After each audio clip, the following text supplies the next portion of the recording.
Приветствую в нашем эфире, Марк Захарович. Добрый вечер. Леонид, Руслан, рад видеть. Да, вижу я, Марк Захарович, некую радость у вас на лице, потому что, как я понимаю, с господином Шарием у вас долгая, личная практически история. Поэтому я вас попрошу выступить сначала как шариеведа такого. Расскажите нам, опять же, что за крендель и почему это хорошая новость, то, что сегодня произошло. Ну, я просто открыл переписку с Алексеем Навальным, да, вы удивитесь, Руслан, мы с ним переписывались как раз в августе 2017 года. Вот Леонид сказал, это заказ пошел в 17, так оно есть. И он мне пишет, Алексей, что хмырь Шарий, правильно я понимаю, что он на зарплате ОАП, раньше мы платили за наезд на Порошенко, а сейчас пришел контракт на меня. Ну, я опускаю нецензурную лексику, Алексей Навальный в жизни редко ругался. Да, вы знаете... Понятия никто не имел об этом мудаке буквально года, может, до 16-го, начала 17-го. Вообще, честно говоря, кому он, простите за выражение, всрался вообще. Вы понимаете, человек без образования. Вы знаете, что он себя танкистом называл? Кем? Он сейчас будет говорить танкистом. Почему? Он якобы учился в танковом училище. Бегал он говорит, я, говорит, танкист. Как пел классик, какой ты нафиг танкист. Да, приблизительно вот так. Ну все, с 2011 года он попал в историю с выстрелами в Макдональдсе. Он без образования, он еле-еле закончил, значит, десятилетку. Из сложной семьи, у матери 2 сына было от разных мужчин. Никогда в браке не было, отца не было. И он, значит, дожил так, пройдя лудоманию и все остальные увлечения, до 2011 года, когда он попал в эту историю. Ни с того, ни с сего, значит, из травмата. Он очень маленького роста такой, вы не представляете. Он между ног ваших может пройти. Он, значит, выстрелил в человека, и завертелось, и время было такое, 2011 год. И он решил все-таки смыться. У него есть сводная сестра, помимо всего прочего. У них общий отец, который жил в семье сестры. Она жила в Голландии лет 25. И он напросился к ней, у него тогда не было ни блога, ни денег, это был просто нищий. И он у нее жил. Она ему сдала подвал, и он бесплатно жил у нее. Они в какой-то момент, это все выяснилось потом, значит, она обвинила его в краже и в педофилии, что он, значит, за деньги снимал голых детей и отправлял эти снимки за деньги, ему нужны были деньги. Он отправлял их в какие-то сайты, и из сайтов ему платили, не знаю, 20 евро, 30 евро, не знаю. Насыщенная жизнь у человека. Руслан тут уже успел пожаловаться на отсутствие личной жизни, а тут прямо как-то у человека все было интересно. Потом, собственно говоря, час для него звездный наступил 2 мая 2014 года. Как только случились события в Одессе, он выдал в блоге, который был очень маленьким, в Ютубе, несколько каких-то репортажей, своих мнений, что сожгли людей и так далее, майдануты и тому подобное, в своей стилистике. И это понравилось, это как-то пошло. Он, значит, нюхался с разными лицами, которые оказались после Майдана в Москве. И так медленно-медленно, он начинал медленно, не знаю, в блоге было 100 тысяч или 150, в Ютубе. Они его все-таки приняли. Я о нем услышал в 2016 году, когда защищал Савченко. Какой-то клоун начал делать какие-то YouTube-ролики про то, что то защищает, так защищает, плохой адвокат защищает. Я не обращал внимания, потому что мне не до того было. И буквально в 2017 году он начал прям подавать иски. В Украине он все проиграл у меня иски, а вдруг начал подавать в России. Это тоже выглядело странно, потому что я в упор не видел этого персонажа, зачем он мне сдался. И это происходило одновременно практически с Алексеем Навальным, эта атака. Ему поступил заказ, безусловно, что ты давай раскручивай блог, и на хейте, чистом хейте. Он уже в этот момент, конечно, через своих разные лица имел отношение уже с администрацией президента. Там пилились бюджеты, и он начал получать деньги, потому что приблизительно в 2017 году по-настоящему вдруг Познер появился у него в блоге, сказал, какой он, значит, журналист-расследователь. Какой он журналист. То есть это типичная, я так понимаю, история. То есть он мыкался, а в какой-то момент Кремль его заметил и взял на зарплату. Мы в России же это видели 100 раз. Если посмотреть на типичных кремлевских пропагандистов, последнего дня, какой-нибудь Илья Смеркурь, какой-нибудь Илья Ремесло, реально обоссанный бомж, которого в какой-то момент берут, этого бомжа, немножко приоденут, как бы умоют, дают ему камеру получше, микрофон получше, зарплату на Russia Today, там, 1 000 000 рублей в месяц, и он начинает, значит, как бы яростно обличать по заранее заданным темникам. Давайте пропустим немножко, промотаем эту всю историческую страницу. Я помню, что был эпизод с ним, когда он получил почему-то политическое убежище в Литве. Год назад его Литва лишила, он подвязался в Испании и почему-то думал, что его там не поймают. Сейчас вот поймали. Какой правовой статус? Кого его там задержали? По моему заявлению, в Литве его наконец рассмотрели, но, правда, и до меня еще в 15-м пытались решить. Он в Литве не жил уже года с 14-го. Он сразу переехал в Испанию, жил в Испании под Барселоной. Он получил деньги как раз в 17-м на покупку дома. Да, первые деньги, там, 17-18 год. То есть это 650 тысяч, которые из Райффайзенбанка, из России приехали, и он эти деньги использовал для покупки жилья. А в Литве, да, в Литве служба, департамент безопасности, я эти все документы опубликовал, они опубликованы у меня и в Телеграме, и везде. Посчитала его напрямую сотрудничать с администрацией президента и кураторами соответствующими, которые работают с администрацией президента в Лубянке. Об этом есть бумага официально, она в суде представлена. Он начал судиться после лишения статуса, проиграл эти суды, и сейчас он окончательно статуса беженца не имеет по основаниям того, что он признан представляющим угрозу национальной безопасности Литвы. А в Испании он приобрел жилье, вот у него сожительница там, значит, родился вроде бы ребенок, и он на этом основании, ввиду того, что у него есть семья там, он получил, соответственно, разрешение на жительство. Видимо, это вид на жительство. Марк, а я правильно понимаю, извини, пожалуйста, что перебил, нашим зрителям тоже приношу извинения, просто хочу уточнить. Вот он то, что сейчас находится в Испании и после этого задержания, они действительно ждут его экстрадиции или все закончится там, в Испании, просто какими-то судебными процессами, и властям Украины он передан не будет?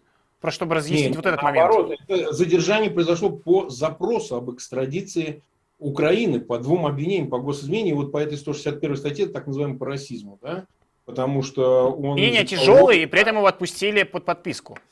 А вы понимаете, это Испания. Там вообще очень сложная юрисдикция в этом смысле. Я вот защищал Аблязова, но это другая абсолютно была история во Франции, и то она тяжело шла 5 лет, и в конечном итоге Оланд, значит, не выдал Аблязова, то есть удачно для него завершилось. А здесь, понимаете, в Испании все дела по русской мафии, вы посмотрите, как они заканчиваются.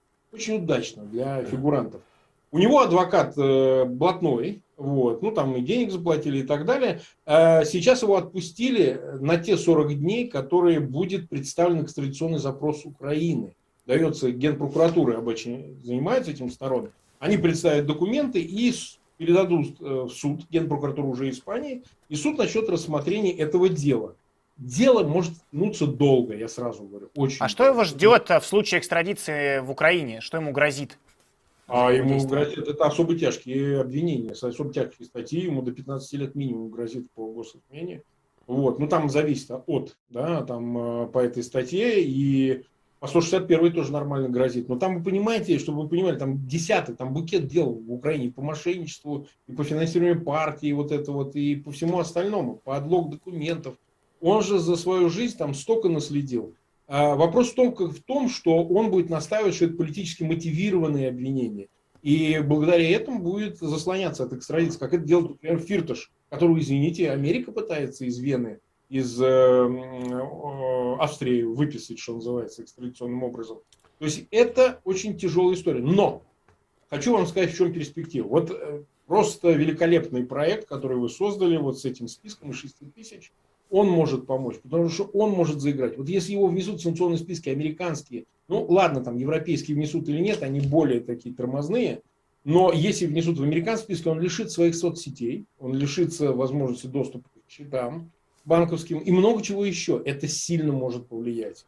То есть вот его санкционная история, она может подкосить окончательно, и он этого очень боится.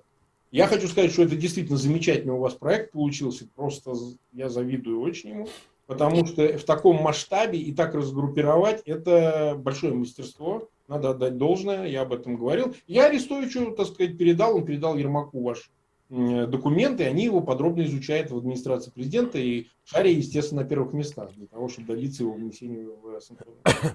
Марк, спасибо большое за теплые слова. Передам нашим юристам, которые работали над этим списком. тоже считаю, что это очень крутой проект. Я согласен с тем, что вы говорите про то, что как бы вот, ну, если это сейчас все затянется, и если с экстрадицией там будет непросто, то это непонятно в какую сторону развернется. Потому что я могу предсказать, что будет. Сейчас российская пропаганда, его накачают деньгами, дадут адвокатов, дадут еще больше, ему никто не запрещает дальше там вещать, он будет в имидже такого гонимого и преследуемого еще больше будет вещать, ну там понятно, у нас гонимых любят, вокруг него даже будет собираться какая-то аудитория, российская пропаганда будет рассказывать, что это там, не знаю, второй Джулиан Ассанж, значит, и будет говорить, вот смотрите, там на Западе свободу слова угнетают, будут говорить, ну это же не жулик, он же политик, у него была партия, он в выборах участвовал, все такое. Это будет довольно проблемная история, при всей безусловной справедливости того, что делает Украина, пытаясь его задержать и экстрадировать. На самом деле, в пиар-плане российская пропаганда такие вещи умеет это отрабатывать очень хорошо. И будут они с этим шарием носиться как с писаной торбой, и мы еще услышим про него много-много раз, если он в санкционные списки не попадет. Я с вами совершенно согласен, и поэтому я и всегда говорил, что санкционные списки много решают, потому что, вы понимаете, человек становится токсичным.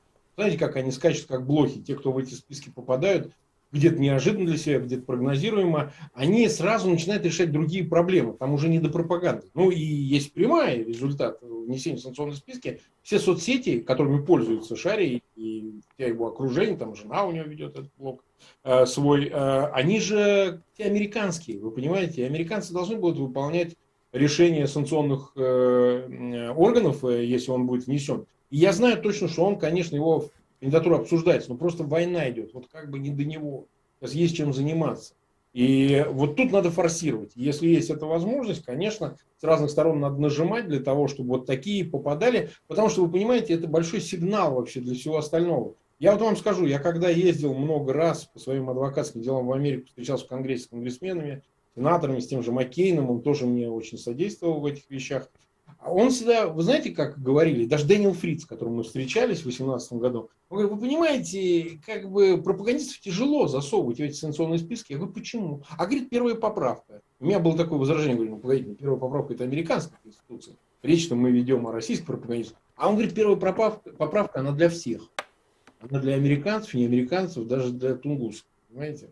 И в этом он прав, потому что это всегда было препятствием. К сожалению, к счастью точнее, все сдвинулось. Да, мы видим, что попадают единичные, но пропагандисты оказываются в санкционных списках. Вот нужно открыть широкие ворота для того, чтобы поставить знак равенства между вот этими последствиями того, что они делают, людоедцы, в Буче или где-то, одновременно с их, значит, работой, таких как Соловьев, там, Симонян, или таких как Шарий и им подобные. Марк Захарович, у меня последний вопрос, короткий, у нас прямой эфир, попрошу вас покороче. 9 мая совсем скоро, и многие пишут о том, что и опасаются, то, что Владимир Путин 9 мая объявит о всеобщей мобилизации и скажет это слово «война», которое он избегает, и говоря о некой спецоперации, которая сейчас на территории Украины проходит. Что об этом думаете? Пойдет Путин на это, не пойдет? Случится 9 мая что-то или нет на параде в Москве? У меня в предыдущем эфире Руслан спрашивали, я скептик, я считаю, что он на это не решится. Не изменилось ваше мнение? Да. Не изменилось, потому что надо будет решать 3 проблемы, да, буквально полминуты. Нужно будет решать проблему выдачи оружия не пойми кому, он хипстером, да. Понятно, что это умозрительно, это условно. Второе, это социально-экономическая проблема, потому что я почитал закон о военном положении, вы понимаете, это вплоть до отбирания машин там, местными военкомами. И третья проблема, это же фактически признание поражения. Значит, не справились путем спецоперации, пришлось войну объявлять, мобилизацию. А вот это уже политический аспект, на который пока они, по-моему, не решаются. Я, кстати, спасибо большое, я согласен с оценкой Марка Фейгина. Мой прогноз, запомните этот твит, как говорится, тоже, что 9 мая Путин засыт и никакого мобилизации, никакого объявления войны не будет. Ну и, честно говоря, хотелось бы не ошибаться в этом. Марк Фейгин, юрист, а сейчас еще и супер популярный ведущий YouTube стримов. Смотрите, пожалуйста, обязательно стримы Марка Фейгина. Был у нас в эфире на популярной политике.